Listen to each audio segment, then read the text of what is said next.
Assalamualaikum warahmatullahi wabarakatuh.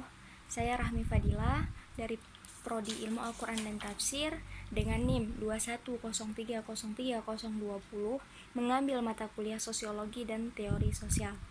Baik, langsung saja saya ingin menjelaskan tentang 4 video mengenai fenomena sosial. Yang pertama yaitu ada fenomena Citayam Fashion Week dalam perspektif perilaku sosial kolektif dan konformitas. Sebelumnya perlu kita ketahui apa itu perilaku sosial kolektif dan konformitas. Perilaku sosial kolektif yaitu merupakan gerakan sosial yang spontan yang terjadi di dalam masyarakat yang tidak terorganisir dengan baik. Kemudian untuk konformitas merupakan perilaku sosial yang terjadi dikarenakan ikut-ikutan dalam sehingga dapat mengubah sikap dari suatu kelompok dikarenakan harus menyesuaikan dengan norma yang ada di kelompok sosial yang lain. Baik, berdasarkan video Citayam Fashion Week dapat kita ketahui bahwasanya Citayam Fashion Week itu terjadi dikarenakan adanya masyarakat anak-anak muda yang ingin memamerkan gaya dan pakaian mereka kepada yang lainnya, sehingga ketika 1-2 orang yang ingin memamerkan maka yang lainnya akan ikut-ikutan, maka terjadilah fenomena ini. Kemudian dikarenakan fenomena ini terjadi di anak-anak muda dan terjadi secara kolektif, di mana gerakan sosial yang spontan dan tidak terorganisir dengan baik. Mereka datang ke Jakarta dari berbagai daerah untuk memamerkan gaya dan pakaian mereka. Ketika sampai di sana, dijelaskan di video tersebut bahwasanya ketika adanya fenomena Citayam Fashion Week ini, keadaan di tempat tersebut menjadi tidak rapi dan tidak bersih lagi. Itu dikarenakan fenomena Citayam Fashion Week ini merupakan perilaku sosial yang terjadi dikarenakan anak-anak muda tersebut ingin memamerkan gaya mereka, akan tetapi tidak terorganisir dengan baik, sehingga hanya tercapai tujuan mereka, yaitu memamerkan gaya dan pakaian mereka, sedangkan keadaan di sana tidak terorganisir dengan baik. Itulah penjelasan perilaku sosial kolektif dan konformitas terhadap fenomena Citayam Fashion Week. Selanjutnya untuk video yang kedua yaitu percobaan bunuh diri yang disebabkan karena depresi melalui perspektif sosialisasi dan konsep diri. Perlu kita ketahui, sosialisasi yaitu merupakan proses penanaman atau transfer kebiasaan, nilai dan norma dari generasi ke generasi. Dan sosialisasi juga merupakan hubungan timbal balik yang terjadi di antara suatu individu dengan individu lain atau kelompok dengan kelompok lain. Kemudian ada konsep diri.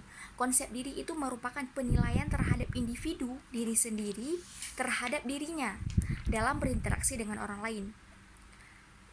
Dari video percobaan bunuh diri yang disebabkan karena depresi itu dikarenakan terjadinya sosialisasi yang salah, di mana ada orang-orang yang menganggap orang lain itu lebih rendah, menganggap orang lain itu tidak berguna, sehingga akan terjadi bullying yang menyebabkan seseorang itu depresi.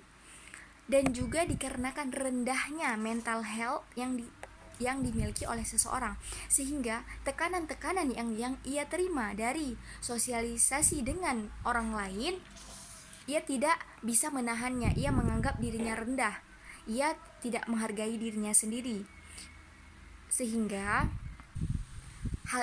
hal itu rentan terjadi. Jadi untuk mengatasi percobaan bunuh diri agar tidak banyak yang bunuh diri di Indonesia, itu yang pertama yang harus diperbaiki yaitu sosialisasi. Maksudnya di sini harus membangun komunitas-komunitas yang baik dan bertemu dengan orang-orang yang positive vibes, sehingga yang ia terima dan orang-orang akan mendukung orang yang lain, walaupun semua orang tidak sama tingkat derajat pintar atau tidaknya itu. Kemudian juga konsep diri, menganggap diri sendiri itu harus bersyukur dan harus menerima apa adanya diri kita, tidak boleh insecure, sehingga jika insecure itu ada pada diri seseorang sehingga ia menganggap dirinya itu lemah, dirinya itu tidak berdaya, tidak memiliki apa-apa, maka akan mudah terjangkit depresi yang menyebabkan ia akan mencoba bunuh. Jadi hal ini bisa diatasi dengan menghadiri komunitas-komunitas yang baik, mendapat support dari orang-orang yang baik, dan juga menetapkan harga diri bahwasanya diri kita itu bermanfaat dan berguna. Pasti setiap orang itu berguna dan bermanfaat bagi yang lain. Jadi itulah penjelasan mengenai video kedua melalui perspektif sosiologi dan konsep diri. Untuk video yang ketiga yaitu mengenai seorang pengasuh pondok pesantren Banyuwangi mencabuli santriwati yang kemudian ditangkap oleh polisi. Kita analisis melalui perspektif perilaku menyimpang dan tatanan sosial. Perilaku menyimpang yaitu berupa perilaku yang tidak sesuai dengan norma atau aturan yang ada di dalam masyarakat yang sudah ditetapkan. Kemudian tatanan sosial itu merupakan sistematika yang ada di dalam masyarakat sehingga menjadi teraturnya masyarakat dalam sistem sosial tersebut. Hal yang ada di dalam video tersebut merupakan sebuah perilaku menyimpang yang sudah keluar dari norma atau peraturan yang ada dalam sebuah masyarakat.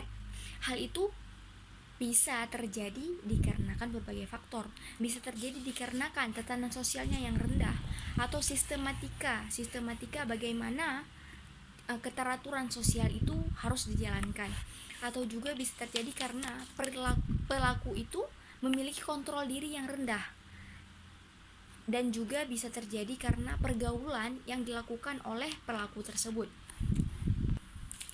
Hal-hal yang demikian harus ditindaklanjuti, yaitu supaya di dalam sosial tidak terjadinya perilaku penyimpangan sosial dan juga tatanan sosialnya itu harus rapi dan teratur. Maka perlu diberikan sanksi bagi mereka-mereka yang melanggar peraturan sosial atau yang melakukan perilaku menyimpang tersebut.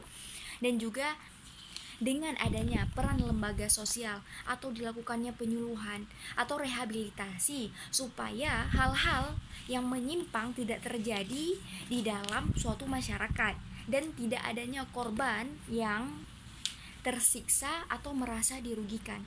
Jadi sistem sosial atau tatanan sosial juga itu harus rapi dan harus teratur. Untuk video yang terakhir, yang keempat, yaitu mengenai konflik pembangunan masjid di Korsel melalui perspektif interaksi sosial dan konflik sosial horizontal. Interaksi sosial yaitu merupakan hubungan timbal balik yang terjadi antara individu dan kelompok atau kelompok dan kelompok dalam anggota masyarakat, baik yaitu berupa kerjasama, persaingan, pertikaian, dan lain sebagainya. Konflik sosial horizontal yaitu berupa konflik atau permasalahan yang terjadi antara individu ataupun kelompok dengan kelompok yang mempunyai derajat atau status yang sama. Berdasarkan video konflik pembangunan masjid di Korea Selatan, yaitu konflik yang terjadi antara mahasiswa muslim dengan warga lokal, di mana sebelum terjadinya pembangunan masjid mereka terlihat akur. Para mahasiswa muslim berkomunikasi dengan baik dengan warga lokal. Akan tetapi ketika mahasiswa muslim sudah mulai banyak dan ingin dibangunnya masjid untuk menampung mereka, maka terjadilah penolakan dari warga lokal. Itu dikarenakan adanya isu-isu di media sosial bahwasanya muslim itu teroris, sehingga warga lokal menganggap diri mereka terancam. Mereka takut hak-hak mereka direbut dan juga budaya dan kebiasaan mereka akan hilang. Akan tetapi jika kita lihat dari interaksi sosial itu hubungan timbal balik. Ada baik berupa kerjasama, persaingan untuk pertikaian. Di awalnya mereka kerjasama, di mana mereka berkomunikasi dengan baik. Akan tetapi ketika pembangunan masjid itu ada, maka terjadinya pertikaian di antara mereka. Terjadilah interaksi sosial, yaitu berupa konflik yang sehingga tidak bisa memahami satu dengan lainnya. Dan itu harus mencari untuk agar tidak terjadi pertikaian itu dengan solusinya berupa diskusi dan komunikasi antar sesama mereka, yaitu misalnya dengan menyampaikan bahwa jika warga lokal merasa terganggu dengan suara besarnya masjid, mereka bisa menyampaikan sehingga dicarikan solusi bagaimana supaya suaranya tidak besar, seperti dengan mengecilkan volume speakernya atau dengan menutup jendela masjidnya.